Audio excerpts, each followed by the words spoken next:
Hey, it's Conrad Thompson. Thanks for checking out the podcast here on YouTube. Be sure to hit the subscribe button and the notifications bell. You'll get a notice anytime we upload some new content. And when I'm not asking Bruce, hey, how big was Batista's? Well, you know. One of the things I like to do is help people save money. And if you're watching this video right now and you're in a 30-year loan, man, you're overpaying your single biggest bill and you may not even realize it. I want you to do a little experiment for me. Take your calculator out, multiply your monthly house payment by 360 payments. That's how many payments there are in a 30-year loan. That big scary number, that's your total of payments. You're looking at that number? You know you can do better. Keep more of your own money right now and go to savewithconrad.com.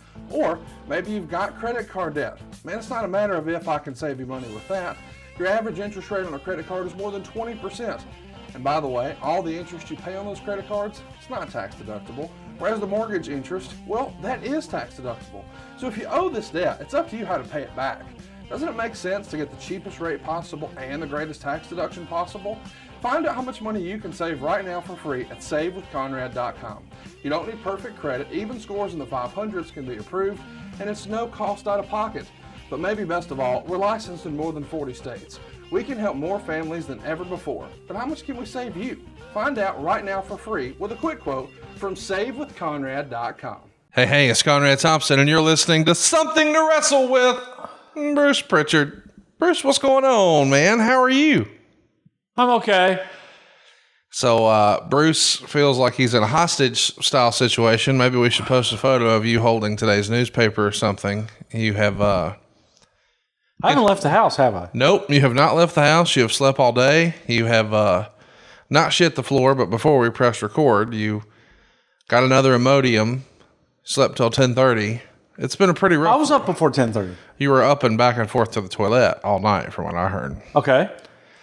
Anyway, the point is, this is maybe the worst vacation ever. But the best for you. I did get a bidet. You got a bidet. And you got now, it installed. And Mrs. Thompson is now convinced I'm the best husband ever. So I need you to make a run in with the missus about every quarter, just so I can show her how the other half lives. Or maybe I could train you to train her. To be an asshole. No. Why? How am I an asshole? Right before we clicked record, you said, "Oh, my stomach hurts" or some bullshit. And Mrs. Prichard said, my wife said, "Baby, you feeling okay?" And I said, hey. And she said, "Can I get you something for your stomach?" I said, "Sure." And she said, "Tums or Rolaids," because she has both for you. And then you made your selection. Sometimes you feel like a Tums, sometimes you feel like Rolaids. You go, minty. And it's a minty. And she ran upstairs, and I just looked at you with a look of amazement. That, man, you run a tight ship. Damn right. So yeah, this is day 3 without you leaving the house. But hey, we're doing another in-person Something to Wrestle. You know, we were behind on our... You could only hope to strive to have someone as wonderful and magnificent as my wife. Oh, no doubt. Dude, you have way outkicked your coverage. Yeah, I mean, she's cleaned your house. She's installed a bidet. The mail. She's fixed all the plumbing and everything wrong in the house. She found a toilet downstairs that I forgot we had. And she said that the internal mechanics were not working properly, but she rewired the motherfucker. She diagnosed it and fixed it. Fixed it, yeah. Yeah, and she took Clint's list for the next month and did it in about 3 hours. Clint who? Clint from Hershey. Well, I get these lists, but sometimes I think you're only supposed to do one thing per day. So I only do one thing per day, Conrad. Because I'm looking for a 4-star review. My favorite part of our experience today so far, as we're recording this on a Wednesday, as you said, God, I don't even know what day it is. I know, I had to remind you. But we did watch NXT last night, NXT 2.0, which was cool. But he said, "When are we going to the souvenir shop?"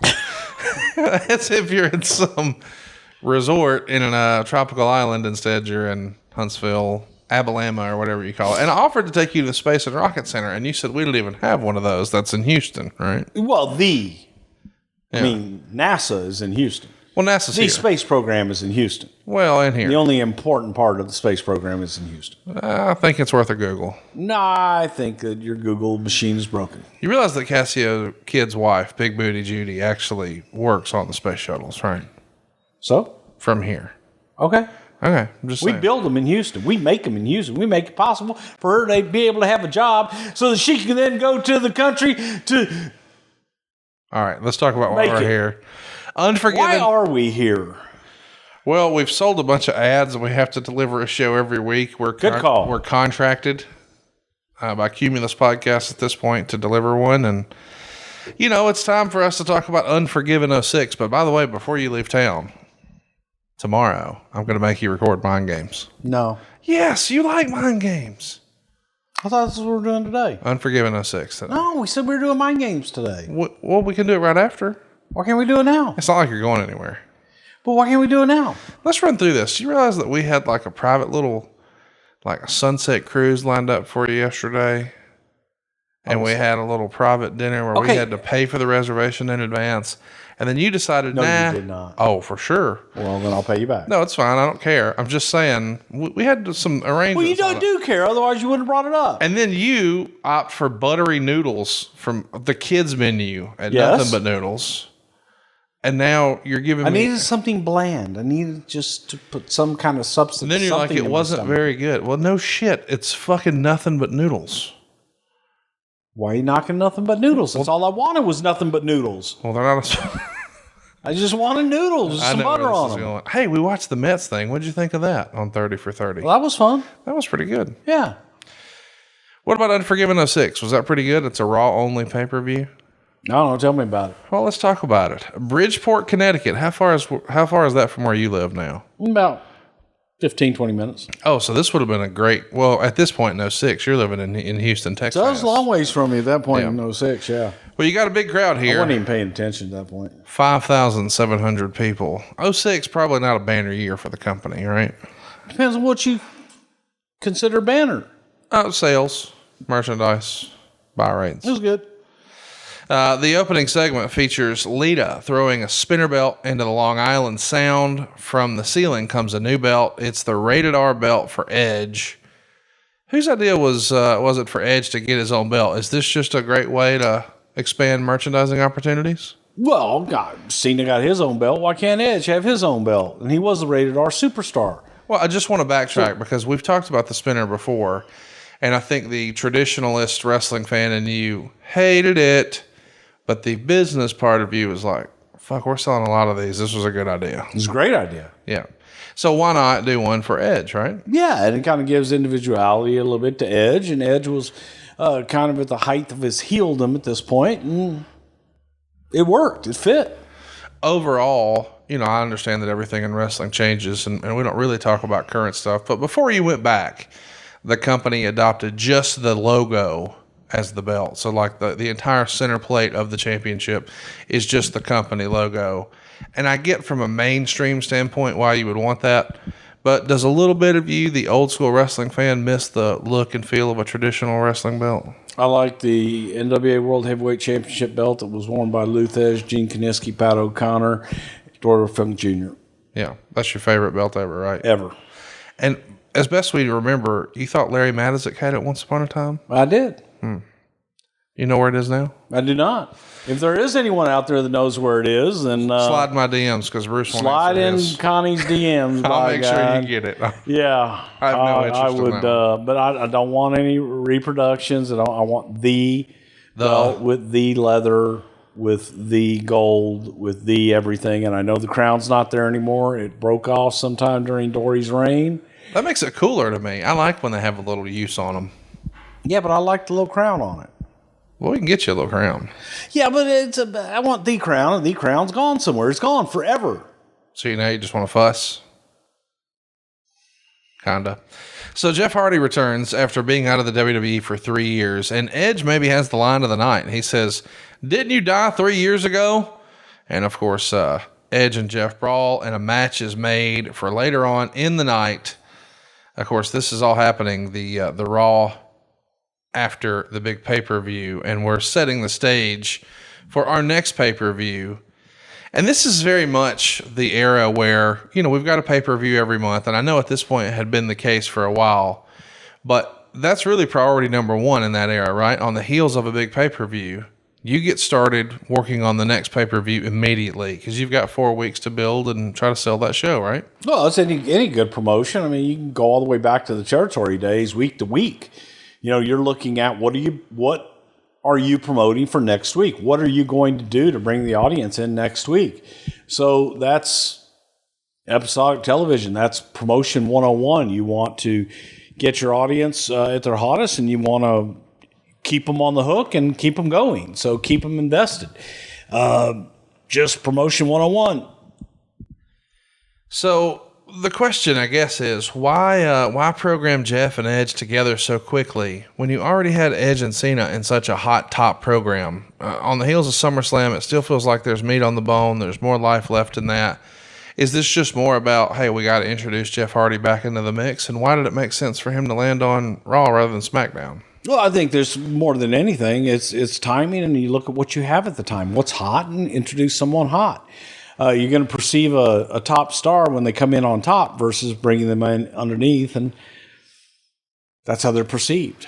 Did SmackDown being a taped show perhaps hurt the surprise element? Like if you're going to have a surprise return, you want it on a live show, right? Well, you know what? I mean, yes and no. And I don't, even to this day, I'm not and haven't ever really been a big proponent of, oh my God, it's taped. Everyone will know. I subscribe to bullshit on that. I don't think everyone knows. I don't think everyone goes to the internet to see what the fuck they're going to watch. And if they do, then I hope that it's good enough that they're going to read it and say, well, man, I want to see that. Well, but if that's really the attitude you have, why does the company hide guys in trailers all day? Why not just let them roam around? Because you like to surprise everybody. That's why. But didn't you just say it doesn't have to be a surprise? And it doesn't have to be. Okay. You asked me about taping something. Yeah. And if that's why we did it, and I say I still subscribe. But I subscribe to the bullshit as far as hiding people. I subscribe to, like, hey, Matt, go ahead and get it out. Let people buzz about it. Let people talk about it. I don't have a problem with that. I guess there really is like two schools of thought. Like, when they debuted Eric Bischoff, right? They show him before they go to a commercial break, and then he makes the big debut after the commercial break. So he has a backstage segment, where he runs into Booker T or whatever. Oh, tell me I didn't just see that or whatever. But the idea, I think the methodology at the time was that gave people an opportunity to text their friends or call their friends and say, hey, you got to flip it over, right? I got a question for you. Shoot. Have you ever been sitting at home watching a television show? Like, what's your favorite TV show besides Monday Night Raw and Friday Night SmackDown? Dynamite. I don't know. Probably the... Please. Yeah, I'll call double fuck you on that. I get you you got one over on you. No, folks, I listen and hear everything. I just refuse to comment. And fuck y'all, all y'all motherfuckers. Fuck you. No, I like the Sunday HBO and Showtime shows. Okay, so you like the Sunday HBO and Showtime shows. Yeah, like Billions is back. That's a great show. I watch Billions. This is a great show. I love Billions. I watch Billions, yeah. I'm a big fan of Billions. Yeah. I totally forget what the fuck point I was trying to make. Well, me too, but shout out to Dan Soder. It's back. Billions is back. Yeah, but what were we just talking about? You said, I got a question for you. What's your favorite TV show? Now, I was talking about how Eric Bischoff did a tease. Well, okay. So how many times you watching Billions? Right. Okay. And something happens and you pick up the phone and you call somebody and say, oh my God, did you see what Axe just did? No, I've actually never done that. Okay. What's my point?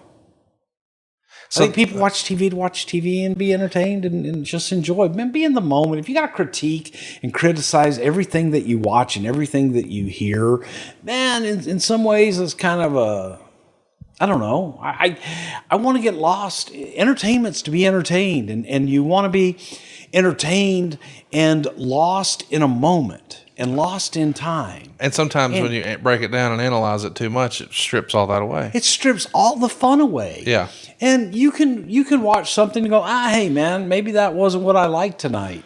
Or maybe that there was a lull in the story. Some episodes are better than other, even in episodic television. Exactly. Yeah. So just, I just always think, man, take it in the moment. And even I think in 2021, we look at everything in such a different lens, because I don't think that I even watch any live television at all. And you go back to 2006. Sports. You watch sports live. I don't even watch sports live because I don't like sitting through the commercials. Yeah. I'll come in late where I figure in my head I can fast forward through the commercials and pick it up live for the finish. Yeah. Okay?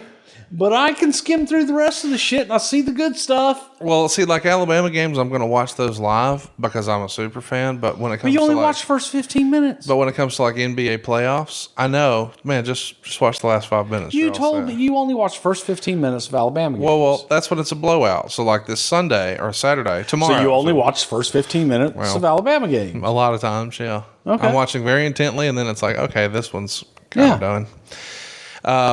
I do want to mention, though, I do think you're onto something with people being overly critical to the point where they can't enjoy the show anymore. Well, there was somebody leaked a video of the set of the NXT 2.0, and I quote tweeted it and said, man, this looks awesome, because it was sort of old school feeling. I like the way the chairs were, blah, blah, blah. And the guy responded underneath, I don't like the chairs.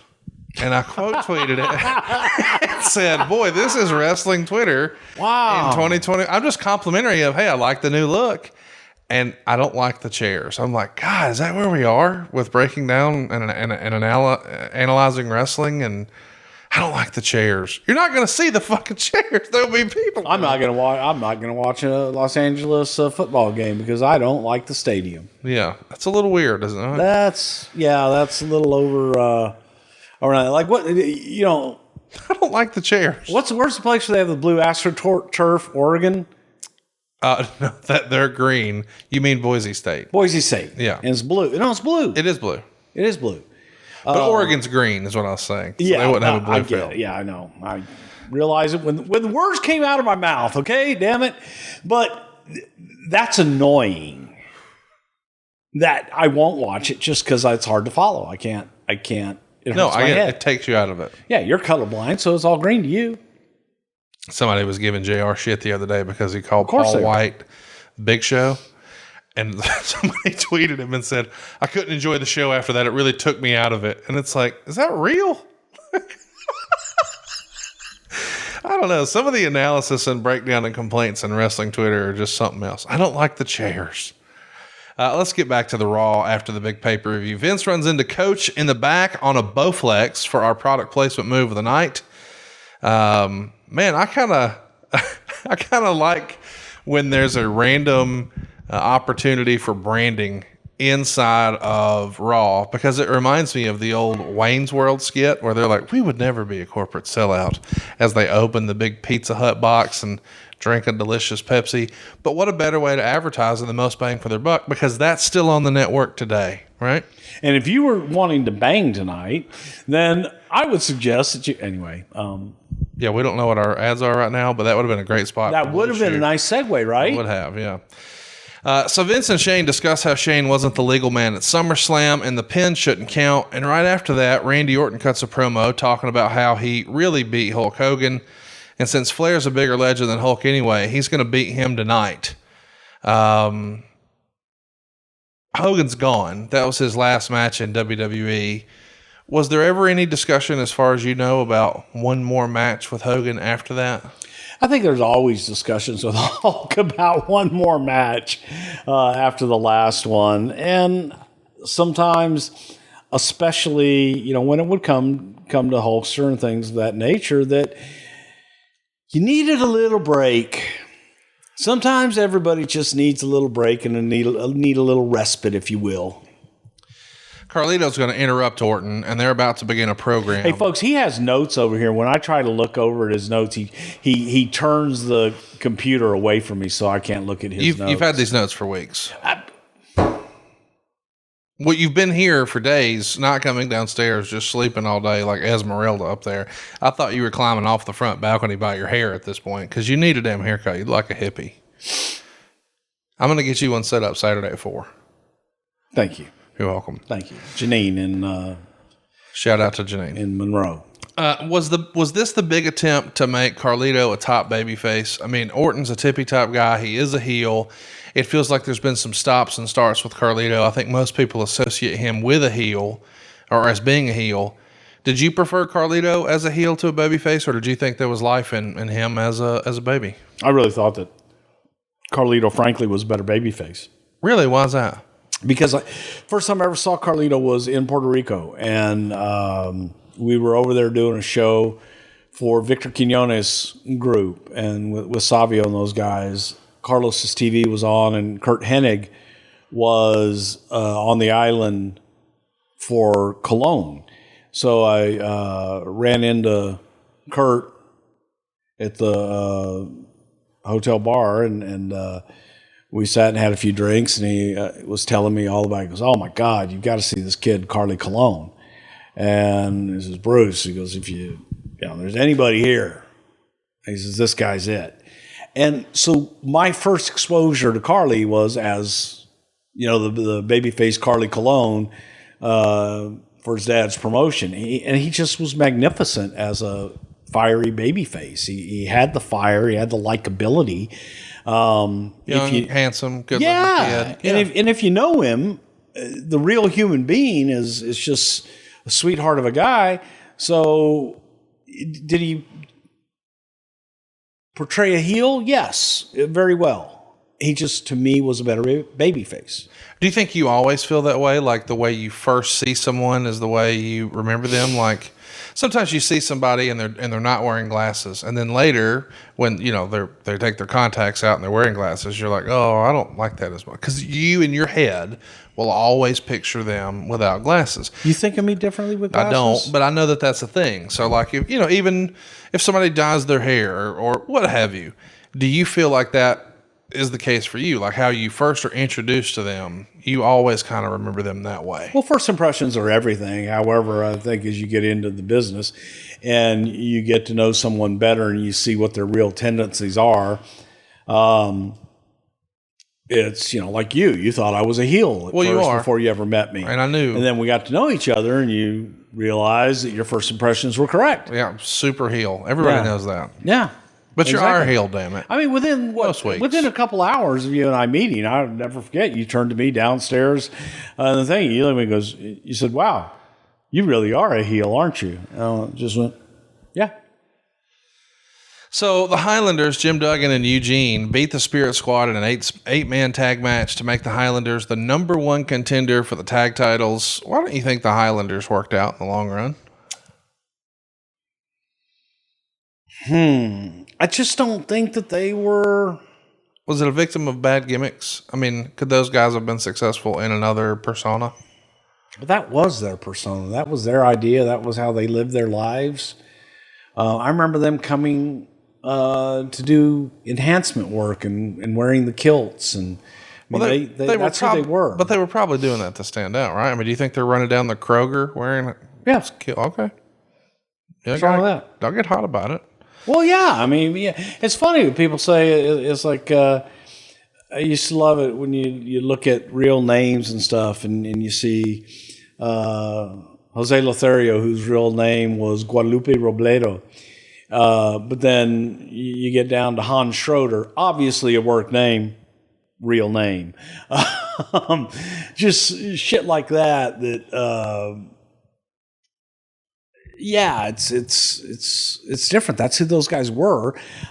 So trying to amp it up, and I don't know that there was any real amping it up beyond what it was.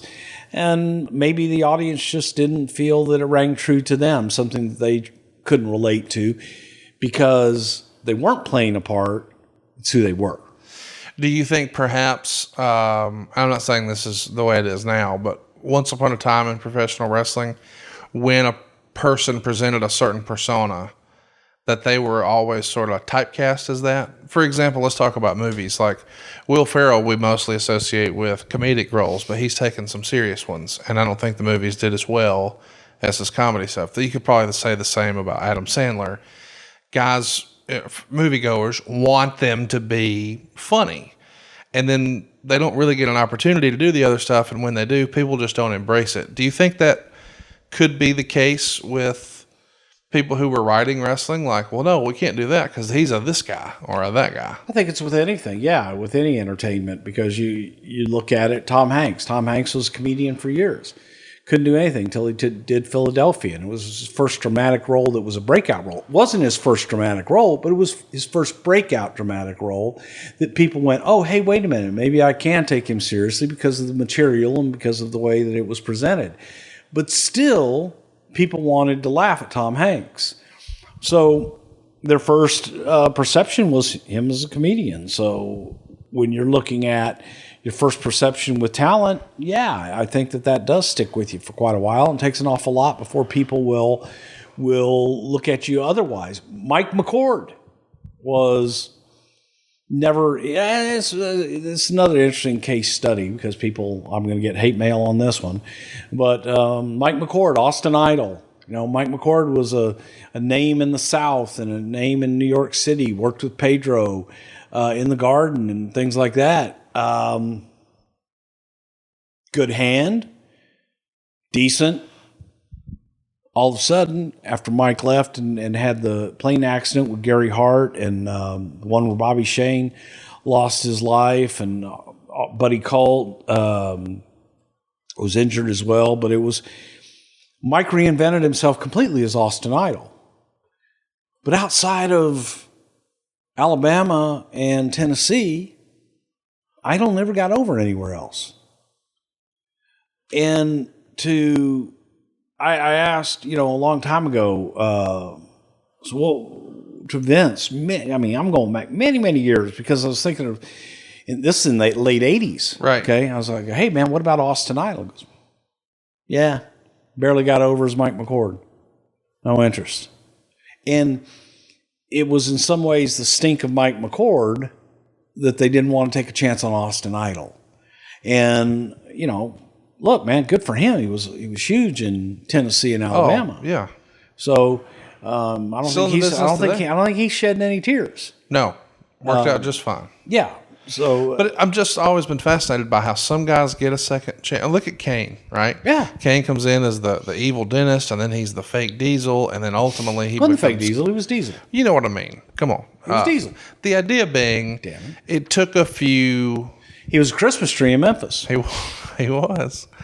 But, even Stone Cold, he was the ringmaster, for y'all. And then, ta-da, here's Stone Cold. And The Rock needed a fresh paint of coat once upon a time, too. And I've always been fascinated by, because I think that's not necessary. Some people listening to this would say, well, that's not fair. But that happens in sports, too. Like, sure. Every form of entertainment. Garth Brooks, one of the biggest musical acts country music ever had, maybe and then he tries something that wasn't country music, and fans they didn't want it. Sort of like Kiss with no makeup, right? Yeah, Kiss with no makeup isn't Kiss. Right.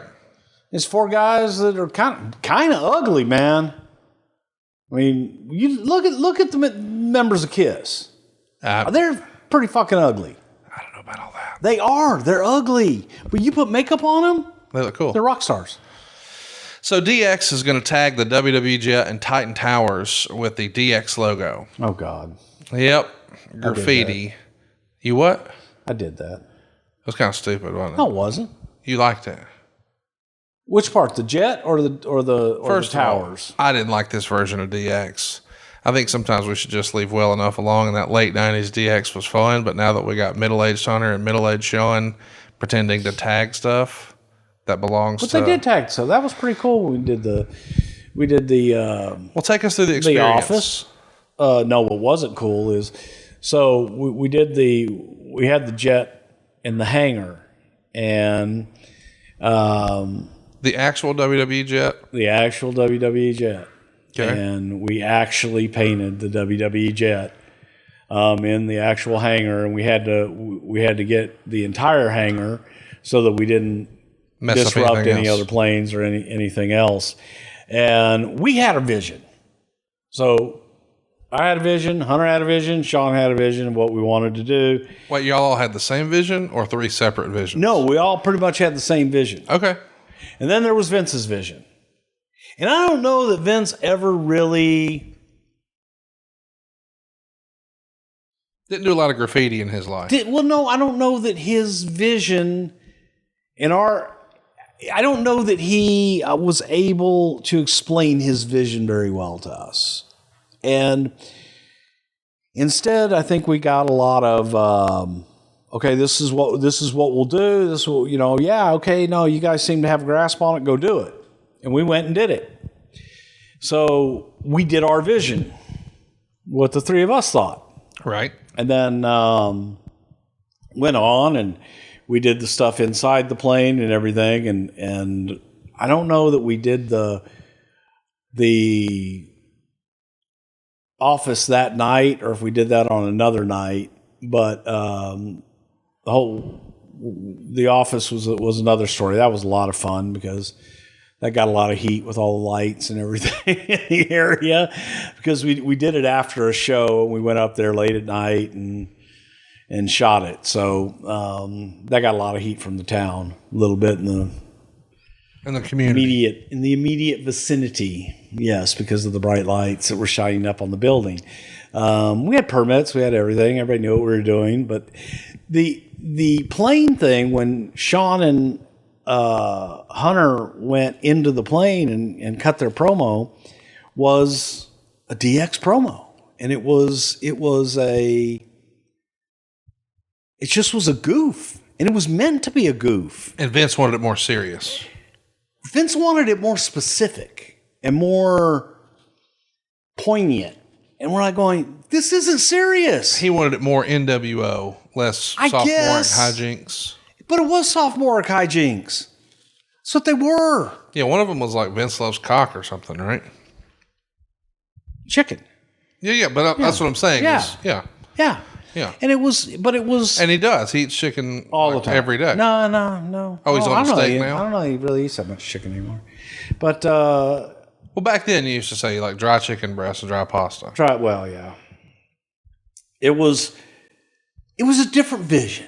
Just, we looked at DX in a way through the eyes of kind of, as you said, hey, these are guys that aren't in their 20s anymore, that are going back to relive, that are basically, it was a spoof on a spoof to let you know, hey, folks, we're not taking ourselves too seriously. We're having fun here. So don't take this as seriously. When it comes time, we got to kick somebody's ass, we'll kick somebody's ass. But it was sophomoric hijinks. And that's what it was intended to be from my viewpoint. So let's talk about the money. Were you guys trying to get a new plane, or were you going to refurbish or remodel the plane, or how much did this cost to redo the plane when it was done, or undo what was done? Nothing. Not a substantial investment. Not even any investment. Paint was off in probably, 5 hours. Same with the office. No major investment. No. Easy. And I feel like we should just address it because you sort of said it, but then walked it back a little bit. I know he doesn't anymore. Maybe Vince was just going through a phase or experimenting. But back then, Vince loved cock, right? Conrad. Chicken. Yeah, chicken. That's what you said it was. Chicken. He's a beef guy now. Likes the beef. Buddy, why are you upset with me about shit that you wrote? I'm just trying to understand. I didn't write that. Okay, who wrote that Vince loves cock? Sean and Hunter? I didn't write that. Okay. I didn't write that. We're talking about the skit here. Can you give me any insight as to... That's just shit that they did. That's, again, just shit on that their just own? came up. There was nothing written for that. Like, go on out and have fun. But you just said I did that. Well, I did the shoots, yeah. So you were... Heavens to Betsy, are we allowed to write that? Is that your... We didn't write it. We just did it. Okay.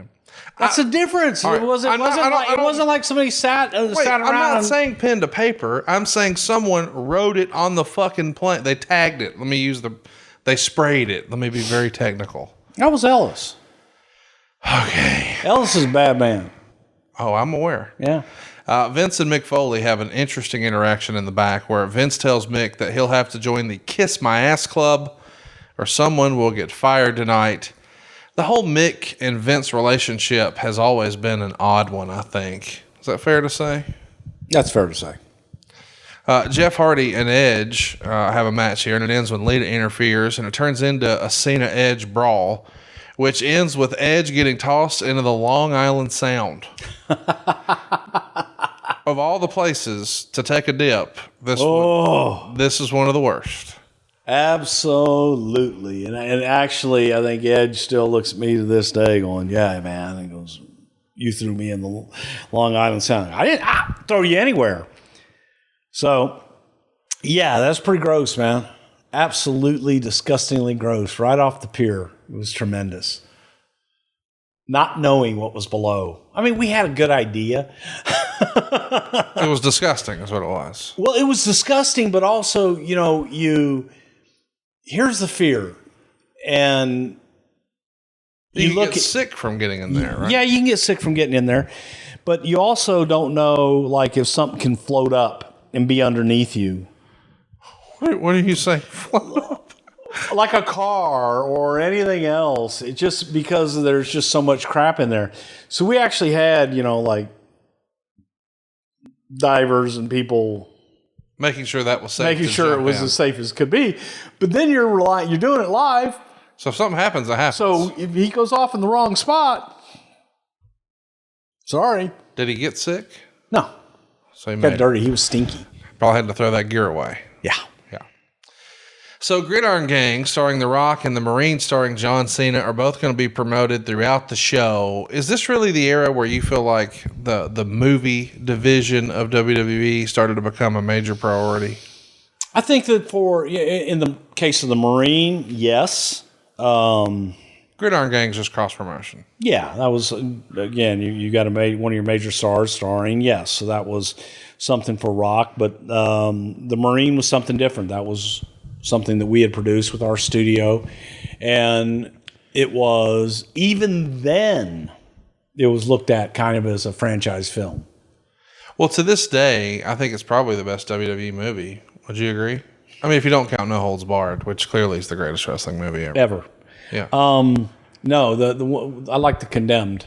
Condemned to me was my favorite. Okay. And I never understood why. It was a great premise. Movie. Yeah. And it was a good story just because I like that kind of shit. Is I go back to Gilligan's Island when the guy came on the island that wanted to hunt Gilligan. Same thing. You like that? Yeah, I like that. Foley tells Melina backstage that he'd rather quit than get someone fired, but Melina says she'll take one for the team. Let's keep it going. Was the Foley-Melina relationship really based around the internet and never really fleshed out too heavily on television?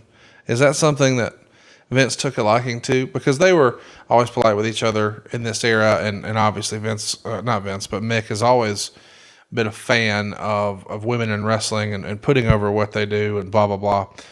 But it felt like that one never really translated on screen as much. Do you think there was more that maybe had more legs? I think it possibly could have, but I have no idea. Could you have seen him in like a Lou Albano capacity, like managing women of sorts? Like, I'm sure he'd probably like to do that. Well, it just feels like that's, he's the cheerleader for a lot of the... Okay, let's keep going. Flair beats Orton by reverse decision. It's a disqualification after Orton pins him with the RKO, but then continued to beat the shit out of him. I guess you got to have a way to, quote unquote, get your heat back after you have the Hogan match the night before, huh? Absolutely. And a good way to do it is beat another legend. The main event is the Kiss My Ass Club segment, where Melina ends up turning on Foley after Foley kisses Vince's ass to save her job. And this is the last time we'll see Mick on WWE TV until March of 2007. Do you remember why Mick was heading home here?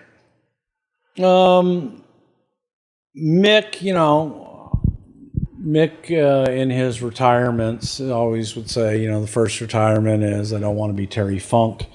I don't want to retire, 100 times. So I guess he went for 109. Mick's Mick. Do you think his injuries made like the travel schedule too brutal at times, or was it just the the WWE machine at the time where he felt like, this is a pressure cooker. I don't know. What's your read on that? I think that that Mick is going to do what Mick needs to do at the time, at any time in his career. Got it. So from a creative standpoint, were you a fan of the Kiss My Ass Club? I mean, Vince is obviously one of, if not the greatest heel in the history of WWE television. So I kind of like that aspect, but I could see how, boy, from the outside, if you were a non-wrestling fan, you'd think, yeesh. Yeah, but also you think of in any field that there are those people that are accused of that, and to actually physically see it actually be done.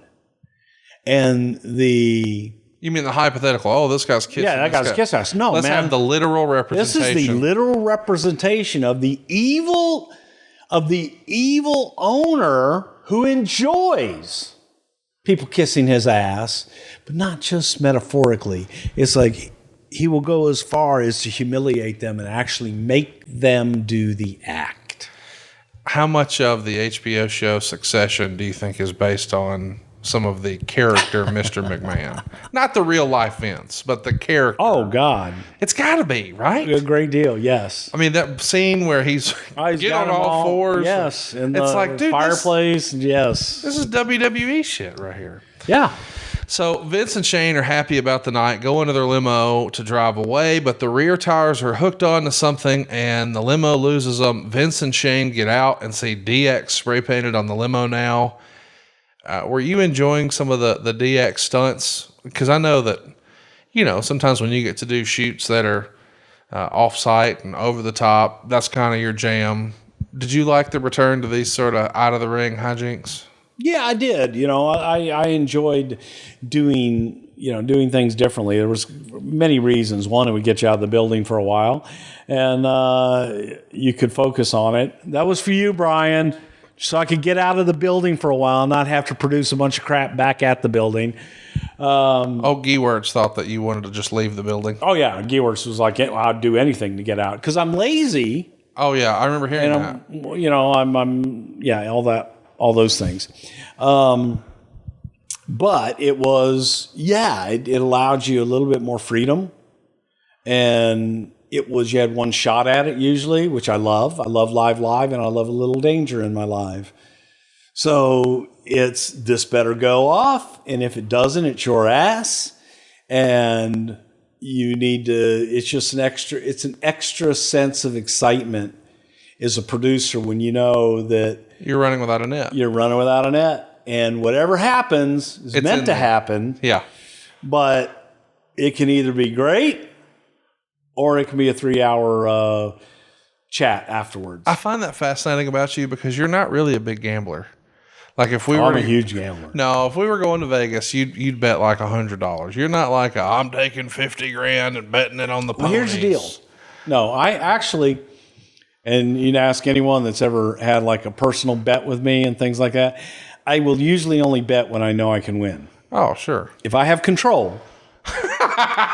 I have control. I want to rig the shit. You give me money. Whatever. If you're stupid enough to make the bet with me, then, because that's the thing. And as my kids didn't figure it out till much later. It's like I'm only going to bet you if I know I'm winning. Right. So I'm just saying. I've been to Vegas with you a couple times, and you're not like, man, I'm gonna put $10,000 on blackjack. That's not your jam. I can't control that. Yeah. I sat down in Vegas. A month or so ago, I had, I literally had 10 minutes. I told you this already. So I come down, I'm walking through the casino, and there's a nice lady standing at a table with no one at her table and says, oh, shit, man, 3-card poker. I love 3-card poker. That's Mandalay Bay, right? I don't know where the hell I was, actually. And I throw down $500. I give the nice lady $500. She throws cards at me for like maybe 5 minutes. Took my $500 in chips, and I said thank you very much, and got up and left. My favorite is I took a buddy of mine out there for the UFC years ago, and he said, "Oh man, we gotta go play cards." So we do, but I don't like to play the type he did. But we're at least doing it. And then he gets wiped out, and he's like, "Well, at least the beer's free." And I'm like, "You just spent $500 for that beer. That's not a free beer. That's a $500 beer." Exactly. So yeah, at least the beer's free. Fuck. Yeah, whatever that means. So the next night, you're doing Smackdown and ECW tapings in Pennsylvania, and there's something that really caught my eye in the notes. Too Cold Scorpio was given a dark match tryout of sorts against Renee Dupree. This is 2006, 9 years after, or 10 years after he debuted as Flash Funk. Who would have pushed for Scorp to get another look here 10 years later? God, I don't even. It's funny. I remember the situation. I remember the match. I don't remember the circumstances surrounding it because Scorp was so beyond what he was in his prime and his peak. It's probably 15 years after I saw him in WCW. Yeah. I think everybody was kind of like, okay, but it was most likely a situation where he was looking for something, going to be in the area. Hey, we'll take a look. I wonder in hindsight, because I've always felt like Scorpio was like way ahead of his time in terms of being a big guy who can do some of that aerial stuff that obviously we know the cruiserweights are going to take to another level a few years later. Do you think he had the disposition to be an agent or a coach or something like that or not? Because he always sort of struck me as just one of the boys. He was a guy that could do some incredible moves. Still wrestling these days too, by the way. Danny Doring and C.W. Anderson are also on TV here. They're in enhancement roles for Rob Van Dam and CM Punk. We haven't spent much time talking about those guys. Did you ever take a look at Danny Doring or C.W. Anderson? Can't say I did. You don't remember any of their work? No. Okay. I remember the one guy they always used to chant, boring, boring. That was the idea. Yeah, that's Danny Doring. Oh, a hell of a gimmick. It is. Yeah. That's what I want people chanting during my matches. This is the era where Paul Heyman has a lot of influence on SmackDown, right? Does he? I'm just wondering because you got Danny Doring, C.W. Anderson, Too Cold Scorpio. I think it was more of a geographical situation more than anything. Vickie Guerrero officially turns heel on SmackDown. At the time, everybody thought WWE was crazy and that nobody would book or boo Vickie, rather, because obviously we're fresh off of Eddie passing away in November of the prior year. Did you know that Vickie would be able to pull off this heel persona so well? I mean, she became a legendary heel with the company, but all we had ever seen of her is the loving, supportive, and sympathetic, unfortunate widow of Eddie. And now here she is, excuse me, and becomes one of the bigger heels of the era. I didn't know. And here's why I say that. I had the utmost confidence and I knew that she had the ability to do it. I remember working with Vickie with Eddie on different occasions and with the kids, and where, Eddie could kind of be a little bit of a control freak, and Eddie was just so kind of in her face is exactly what to do and what not to do and everything like that. Because Eddie was a perfectionist in that way. So without Eddie, I wondered, would it work? Yes. And by God, when she first cut the heel promo on me backstage and she would come up with shit that she could do as a heel, I went, she's a heel. Vickie's a natural heel.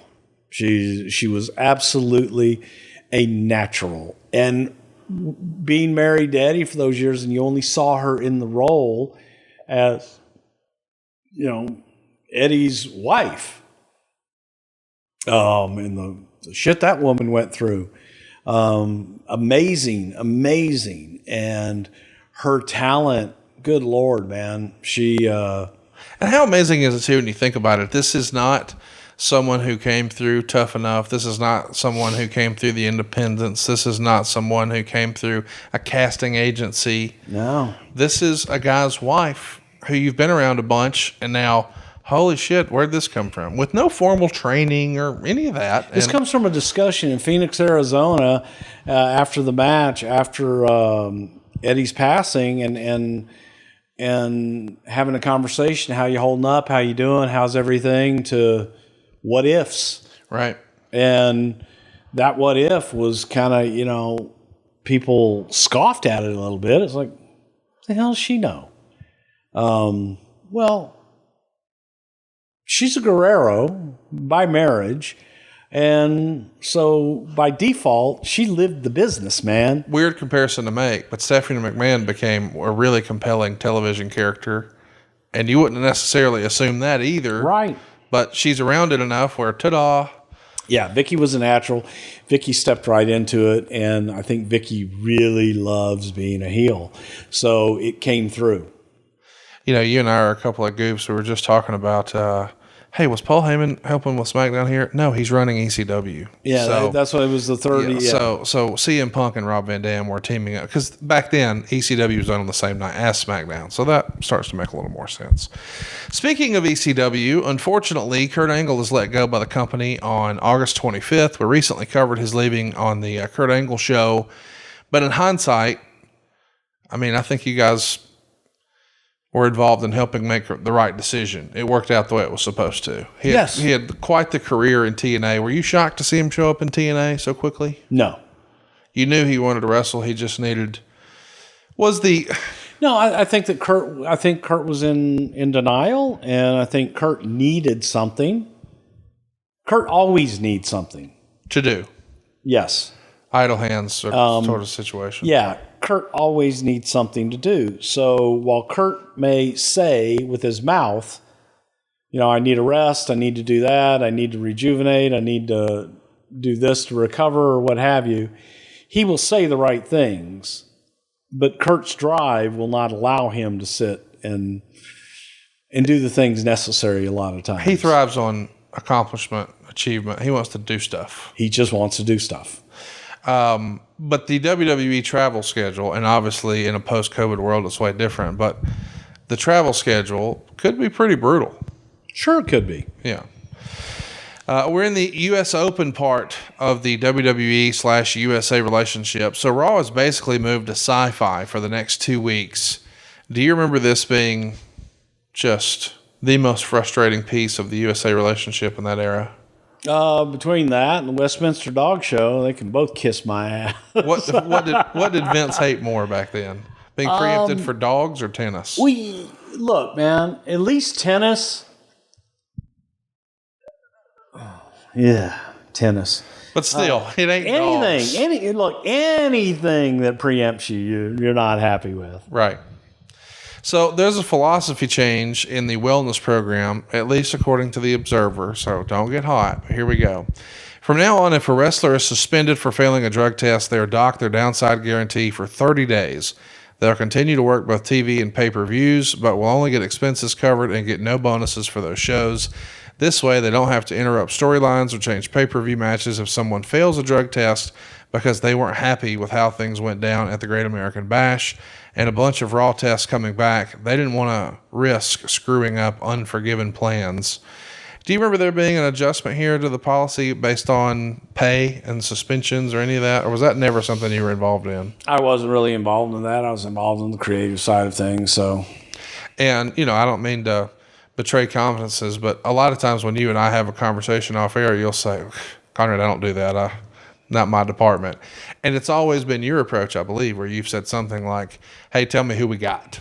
Right? That's it. So when I know who we got, I can get going, but that's kind of it. But that even goes back to like when Savage left, right? Where you were like, okay, he's out. Let's write something new. Let's go. Yeah. I don't need to know the particulars. I don't need to know all the details. It's just, what have we got to work with? And all right, I'm going to scratch that name off the sheet and let's go. Yeah. It's announced the card for Unforgiven is going to feature not only the TLC main event between John Cena and Edge, but also a Hell in a Cell match between DX, the McMahons, and Big Show. So we've got two big stipulations put on one pay-per-view, Hell in a Cell and TLC.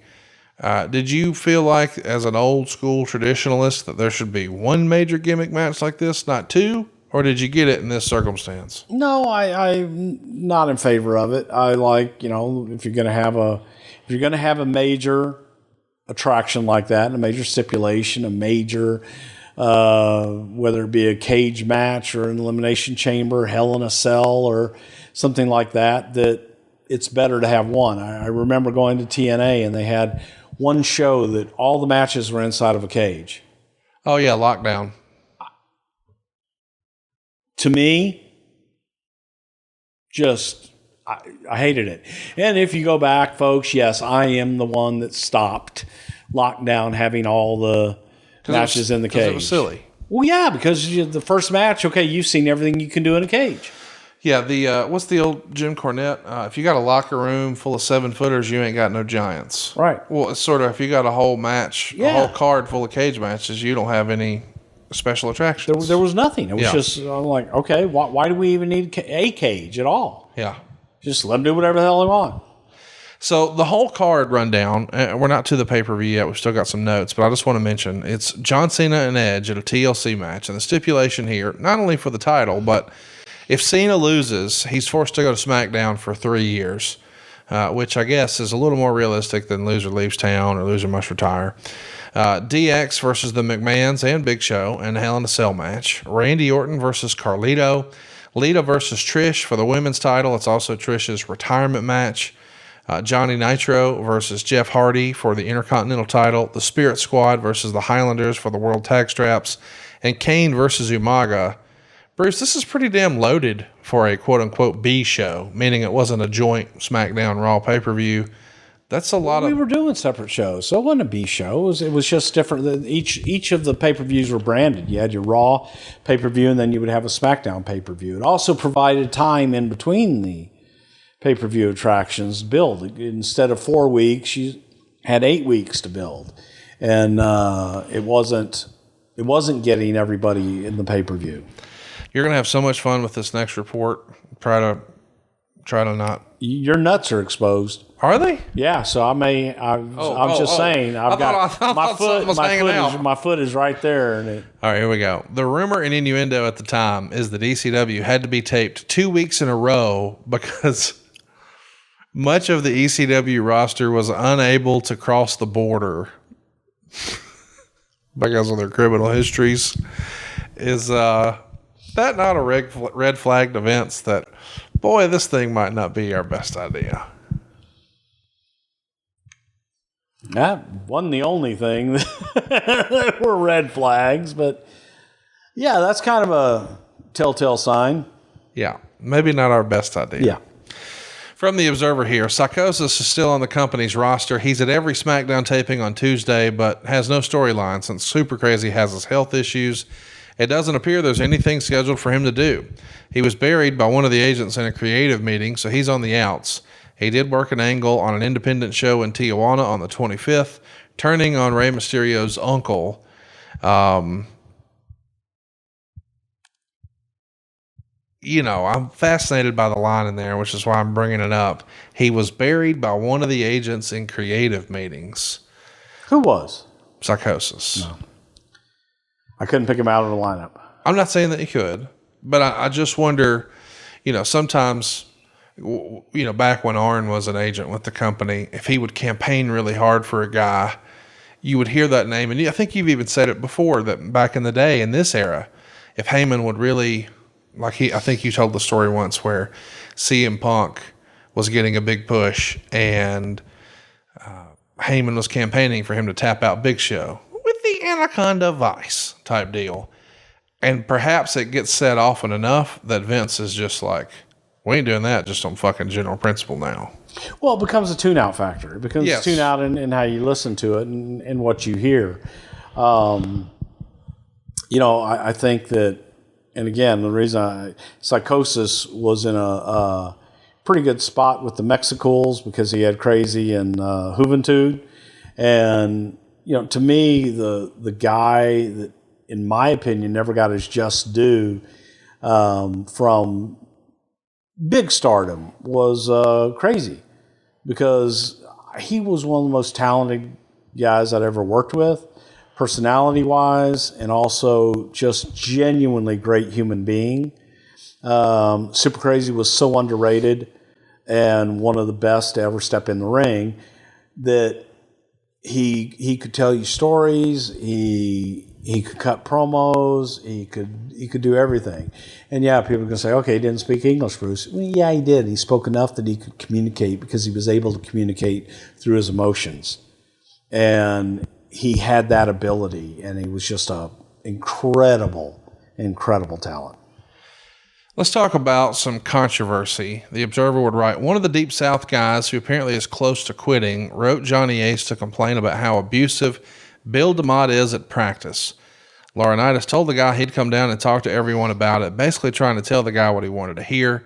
When he got there, he did an about-face and told anyone who didn't like it to go ahead and leave. The DeMott situation was handled months ago when it was mandated all training sessions would get taped, and the tapes have to be shipped to the WWE corporate office so the office can decide whether or not he's just doing his job or not. The fact that he's still there tells you they're behind him. Of course, we know years later, and you weren't there, Bill DeMott would no longer be a part of the company and be sort of shown the door. But in this era, were you hearing a bunch of complaints about Bill DeMott? I mean, as a fan, I loved Hugh Morris, but I never knew anything of his training practices outside of what we would read in the Observer. Yeah, look, I think that everybody has their own opinions and how you want to do things. To me, I think that individualized training is more effective than group training. And if I've got a class that's got a guy that's 5'10" that is athletically sound and can do anything in the world, I'm going to train him differently than I am a 7-foot giant who is limited in his mobility, but yet has a great look and a great personality.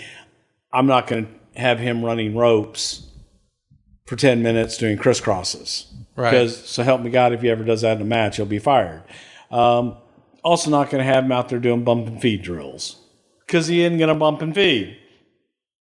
So I think that training should be modified to the talent. I think that you need to look and see, you need to get your fundamentals. Everyone should have fundamentals. Everyone should know how to bump properly and be safe. Those are fundamentals. Then you take each individual talent. You know what, man? This guy may not be able to throw a good punch, but by God, he can throw a hell of a clothesline or a great forearm. Whatever it is, you go to their strengths and you take out their negatives. You just cut them away. Accentuate the positives. Accentuate the positives and cut out the negatives. And that's, one thing that in training, if you teach everybody the same, then they're all robots. Yeah, that's what I was going to say. I don't think wrestling can be really, I don't know, but I don't think you can train wrestlers like, it's like a wrestling factory. They're all the same, right? You can't do that. Exactly. And I think that, again, I wasn't there. I have no idea how Bill DeMott taught. I know there were a lot of complaints and there were people that didn't like it. I was not a big fan of the Deep South Regiment. I felt that it was a little too Vergania, old school. We're going to tire you out type of deal. I think it was just too regimented in that everybody doing the same thing, and I didn't see a lot of progress. Put it that way. The only guy that I think that came out of there was MVP. That really, was okay. Hey, man, this guy's special. Ohio Valley did a better job than Deep South, fair to say? I would say that, yeah. I would say Ohio Valley did a much better job. I think Ohio Valley was our best developmental area that we had. The one, to be fair, is you go back and you look at Memphis and what Lawler did. And Lawler was able to take guys that we would send him. And the beautiful thing about Memphis, much like Louisville and OVW, was that they could get guys TV time every single week. Lawler's was live, man. Old school territory. Old school, and it was live. And Jerry individualized. It wasn't Jerry training them. We had people down there to train them.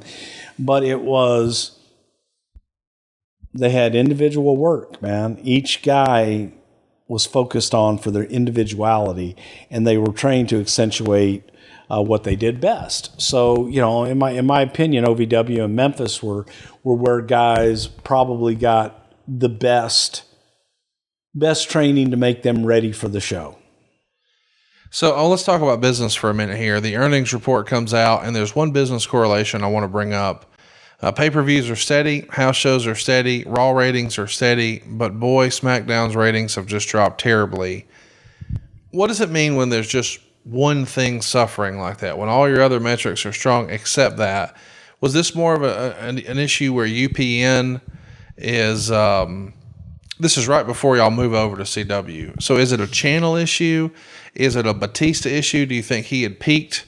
Maybe he didn't have a good heel partner. I think at the time he was working with Finlay. Do you think he just didn't have the right opponent? No, I think from that time period, and you look at UPN, and UPN was losing stations. Yeah. It was, so now, you go in, you've got a Viacom station, but, they're losing affiliates left and right. And we're getting all over the place, and it's all of a sudden, okay, you're on channel 9 this week, and then next week there's a new UPN affiliate. It was not a good time for where we are. We were broadcast, but it wasn't a good broadcast. But barely. Yeah, barely. Isn't it remarkable to look back and we're having a conversation about SmackDown being on UPN or CW, and now the shit's on Fox? Yes, it is. It's pretty crazy. Unforgiven sells out weeks ahead of time, so let's not act like business is down here. There's a couple notable debuts to return and returns that we want to discuss here. Chris Masters is going to come back on Raw on August 28th from Atlantic City, and he's going to lose to John Cena by DQ with Edge's interference. Masters had some personal issues to address and then went through OVW, but there is a noticeable difference in Chris's appearance, and it's going to become something that we're going to talk about in the future, I'm sure. But he got started so young on the main roster, and he was presented as, the masterpiece. It really was a quote-unquote body gimmick, right? That's how, yeah. I mean, that's what he was all about. He was a bodybuilder coming in.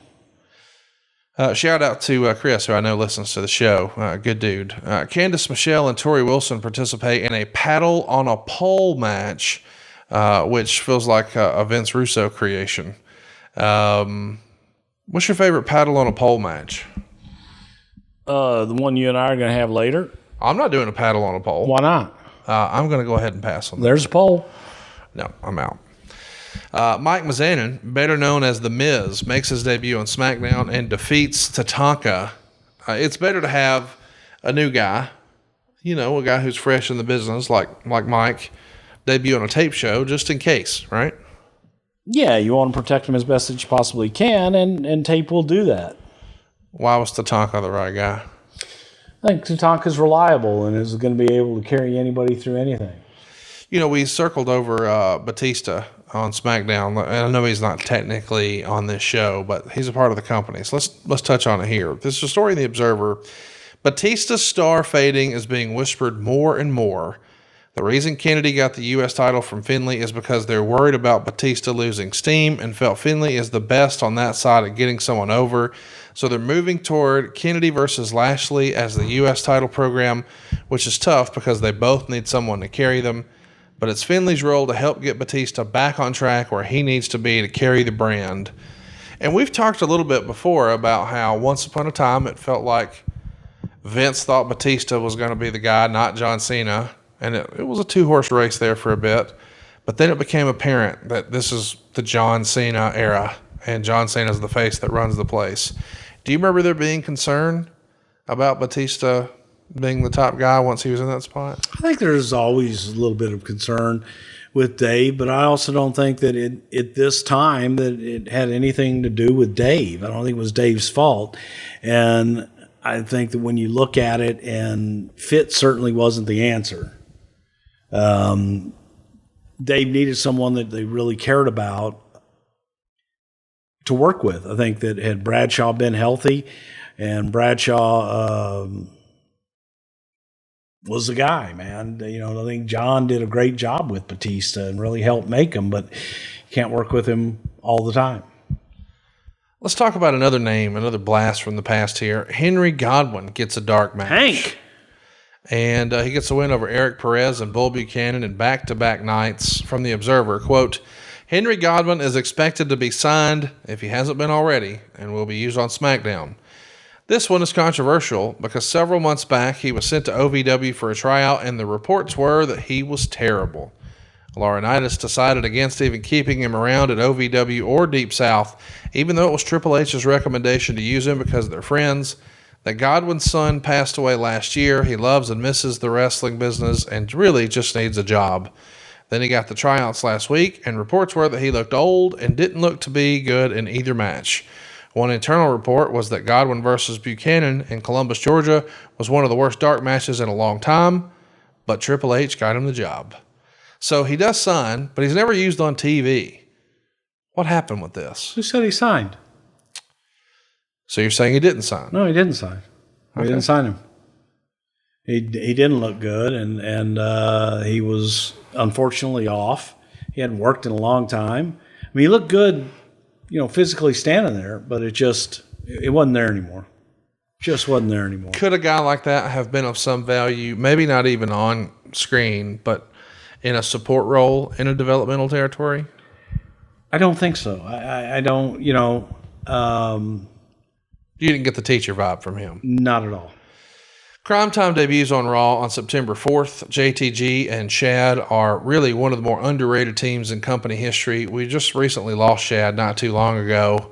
By all accounts, a great guy. Any good Shad stories you remember you can share with us?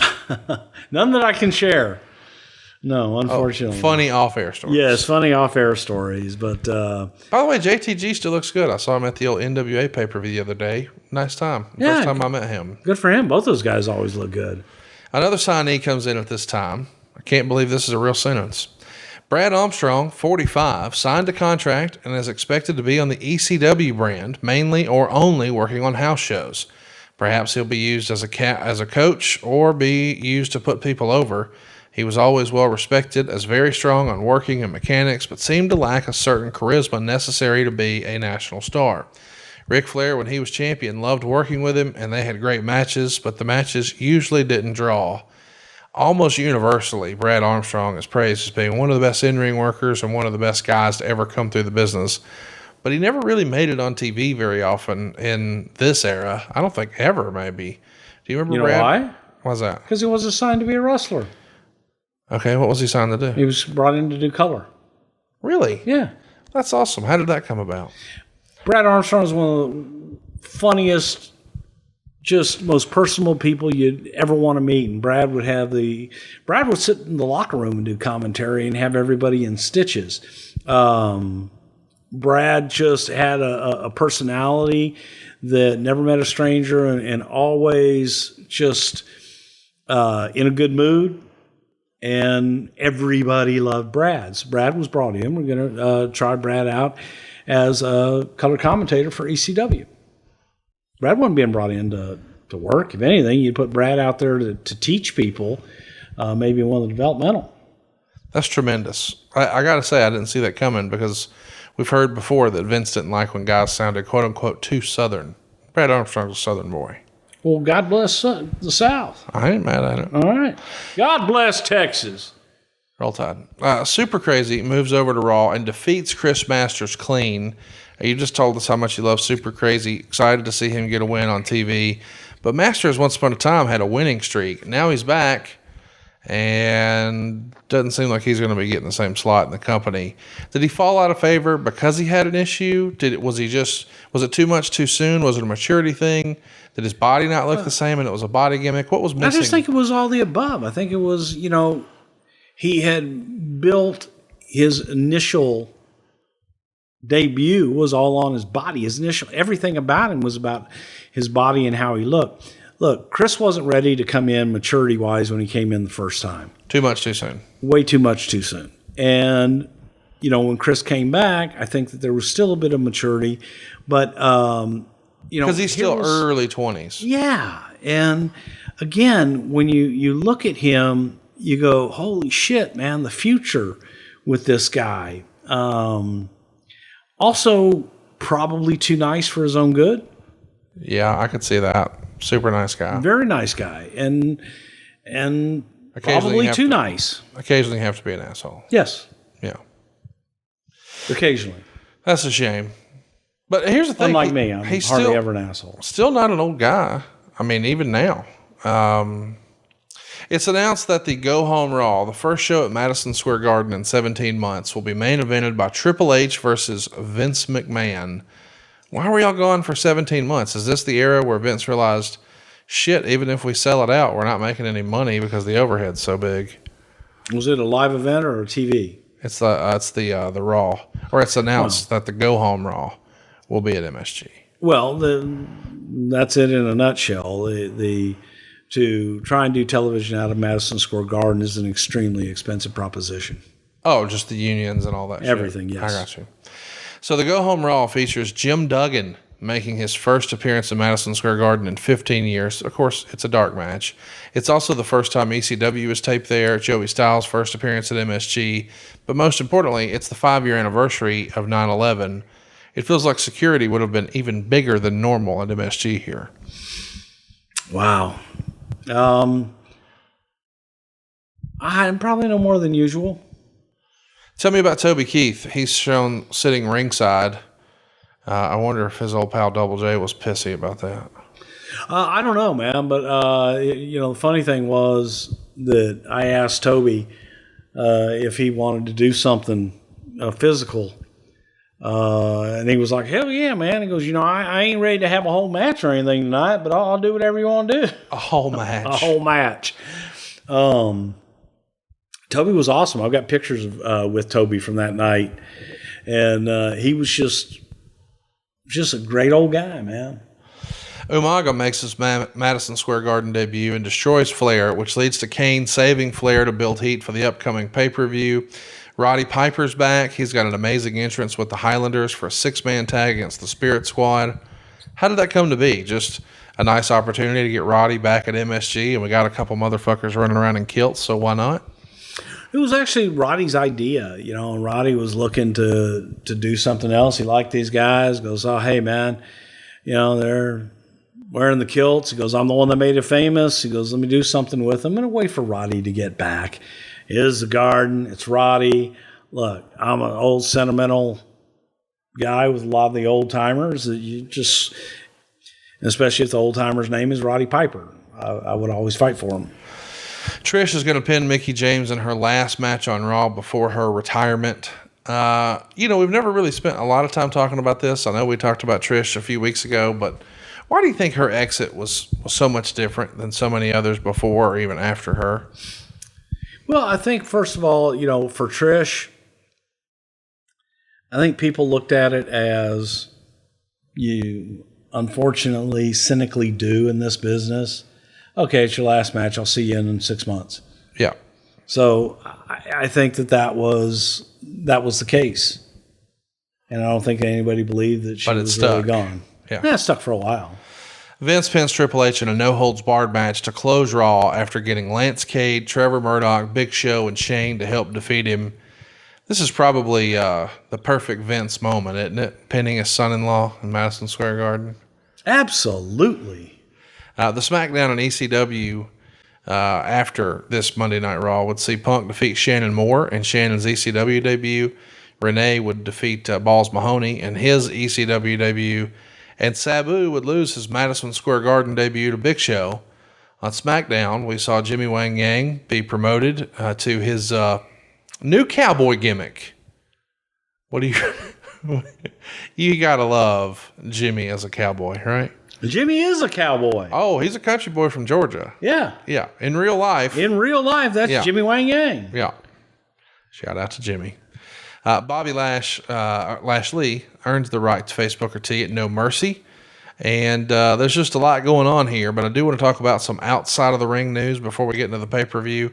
Randy Orton and Balls Mahoney are both suspended for 30 to 60 days without pay, but they're still going to be on the road, but just for house shows. You can put 2 and 2 together there, I'm sure. But there's another piece of news here I want to mention, that Carlos and Eddie Colon were at Raw in MSG to discuss Eddie being signed and using WWC as developmental. Now, we know Eddie is eventually going to be signed, but why was WWC never used as developmental? They were doing weekly TV and live events. Would it have made sense for them to be a territory, or did you think, it was just too different? Well, it's a little easier to get to Louisville, Atlanta, and Tampa than it was to San Juan. But also I think it was a little bit different as far as style, and we would have to put someone down there. And, Carlos had a blood and guts promotion. That's what it was all about. And you didn't think that translated? No. Let's talk about an experiment you ran. You did an HD TV taping at the Mohegan Sun Casino the day before this Raw, September 10th. And this was really just an experiment for when the eventual switch would take place. You guys wanted to see what the picture and sound would look and feel like. The switch is going to cost tens of millions of dollars, supposedly at least $5 million just for the truck alone. But Meltzer would write in The Observer that internally there was some concern that pro wrestling may not translate as well to HDTV because you would be able to see the quote-unquote magic. Was that a concern for you? No, not at all. It says, while nobody will publicly say so, there's a lot of concern about the switch because those that are familiar with it say watching pro wrestling TV in HD will show that people are very clearly missing punches that are being sold and even calling matches and spots. But you don't think that was a concern for HD? No, it's not that I don't think. I know that wasn't a concern. I don't know where Dave makes up this shit when he has dreams in his head and just writes shit down. As if you gotta get hot about it. No, I do get hot about it because the guy just lies and makes shit up and puts shit out there to where people take it as fact, and it's so far from any fact. The concern with HDTV was the cost. The concern with HDTV was unlike any other concern with the new technology as to whether or not it's going to stick. When VHS came out, everybody's like going, don't throw away your Betamax because this is never going to stick. And then you go from VHS and the laser discs came out and everybody's like, oh, you better get rid of those VHSs because laser disc is the way. Everything is going to laser disc. That lasted about a year. So anytime any new technology comes out, there's always a concern over the technology and how will the technology hold up? Is everyone going to adapt to it? And with HDTV, the expense was such that you may invest in HDTV and you can produce the most beautiful HD product in the world. If the station that you are on doesn't make that same investment as you, your shit ain't going to be in HD. So the concern was a matter of investment, risk versus reward ratio. And we needed to see, as did everybody else in television, we were one of the first to go to HDTV and actually transfer everything over to HD. A lot of television shows, if you recall, you go back and look, a lot of people didn't make the switch at first. Because they weren't sure the technology was going to hold and that the stations were going to back it up. So let's talk about some other facts from the Observer. There's no facts if you're quoting from the Observer. You can say Dave Meltzer's said this or made this up, but they're not facts. Here's a fact. WWE made a pitch to Bob Sapp, but nothing has resulted from those talks. What do you remember about Bob Sapp? At the time, huge star in Japan, had crossed over from MMA and done some questionable MMA where maybe it wasn't all the way on the up and up, but he became a pop culture icon, doing mainstream commercials and appearances and things like that. Mm-hmm. There had to be interest in Bob Sapp. I brought Bob in 2 times for tryouts to come in and talk to him, long before 2006. Why didn't it ever work out? Because Bob had other offers. He had Japan that was willing to pay him a lot more money up front than we were. We wanted him to learn the business. We wanted him to train. We wanted to see a commitment from him. Bob wanted money. Bob wanted fast money. Eventually, he was, shall we say, exposed, and it wasn't the same. Had it gone another way, do you think he could have been presented like... I think Bob could have been a huge fucking star. Yeah. I really do. If Bob had come into the business before and never gone to Japan and done all that bullshit shoot fighting, I think Bob could have been one of the biggest stars of the business. Let's talk about Road Dogg and Billy Gunn. Quote, the only discussions regarding new members of DX, believe it or not, was back in the early summer when Vince decided to bring back Road Dogg and Billy Gunn. This was a rare time when knocking the company in interviews didn't lead to getting rehired. Neither Vince nor Triple H had any awareness of the interviews the two had done. Vince takes it as a challenge when he's ripped personally to bring that person in and have the power over them, but they rip Stephanie and Triple H, and apparently that's not the procedure to get rehired. When Vince found out about the interview, he changed his mind. Triple H was also pushing hard for it until he found out how Gunn said if he ever saw him, he'd punch him out, and then he nixed the idea as well. Of course, we know eventually they both do return to the company, but were you at least aware of what they were doing when they were calling themselves the Voodoo Kin Mafia in TNA and bashing on WWE and Vince and Hunter? The only thing that I ever, and I never even saw it, actually, but when we went there to shoot the Royal Rumble spot. The vignette, like the promo. We were shooting the promos and all the spots for Rumble, the West Side Story stuff. Yeah. And they allegedly came over. I didn't see them when they were there. But the Road Dogg, I guess, was a part of that. But other than that, no, I didn't watch TNA. By and large, don't people in the business take stuff like that with a grain of salt and realize, hey, man, you're just working a gimmick in an angle, trying to get yourself over and make a payday? I mean, when people in the business knock you now, you understand, you're just trying to get attention for yourself. You don't take that personally, right? Sometimes I do. Really? Depends on the person. Okay. Yeah. Sometimes I do. I mean, you're human, so sometimes you do. But for the most part, no, I don't, because I'm doing my job. And when you're paid to do a job and you have to do things with your business hat on, not your personal hat. That's just part of it. You can't take it personally. So let's talk about Justin Credible and a few other names, then we'll get into the show. It's written here, Justin Credible has been described as being on the endangered species list, described as sort of gone AWOL. Was he not ready for prime time? Did he have some personal demons, maybe a monkey on his back sort of thing? Yeah, that's a sad story with Justin. I mean, unfortunately, not a good story. Well, here's another sad story. Canyon caused a minor disturbance at a house show in Tampa on September 8th, basically trying to shoot his own angle. Eventually, he got kicked out of the building. This is a sad time for Canyon. 06, I think he's come out and he wants to present himself as being the first openly gay wrestler, but it happened at an independent show. He had done the interview route with Howard Stern and really taken some shots at WWE for the way the whole Undertaker angle happened. And then when he came back, they had clips of the John Cena interview where he said Canyon wasn't very good. And unfortunately, we lost Canyon a few years later. In hindsight, do you think that thing could have gone any better? Could his experience with WWE have been gone a different way? He's still a cult favorite, if you will. Could it have gone a different way? Could he have not gotten injured? Could he have not taken shortcuts during his recovery and been out a year and a half while he got paid every day? Sure, it could have gone different. Well, we weren't there to hold his hand every single day and say, now you do this correctly or you do that. He was probably suffering from mental illness at the time too. And so that, you need to get help. But you can't, if you don't know that, there's no way for you to be able to help them. And they have to help themselves. Yeah. And they have to step up and say, hey man, I need help, or say something.